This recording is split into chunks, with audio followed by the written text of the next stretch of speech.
আসসালামু আলাইকুম। কৃষকের জানালা পেজে আপনাদের সবাইকে স্বাগতম।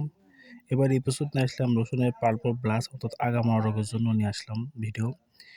দেখতেই পাচ্ছেন ভিডিওতে রসুন আগা খুবই আকারে নষ্ট হয়ে গেছে। তো এই জমিতে কোনো স্প্রে দেওয়া হয়নি।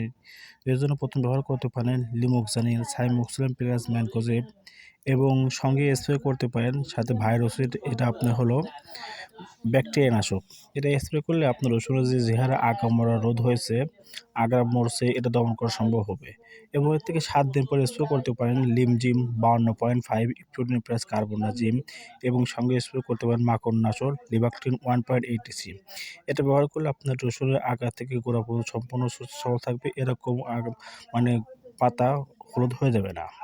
এবং জমিতে রাখার জন্য এই জমিতে এরকম খড় বিছিয়ে রাখবেন, তাহলে জমিতে ভিজাই দিলে পরে রস অনেকদিন ধরে রাখা যাবে এবং রসুনটা সুস্থ থাকবে, সবল থাকবে। তাই যাদের রসুন আছে ভিডিওতে দেখুন, অনেক কাজে লাগবে। ধন্যবাদ সবাইকে।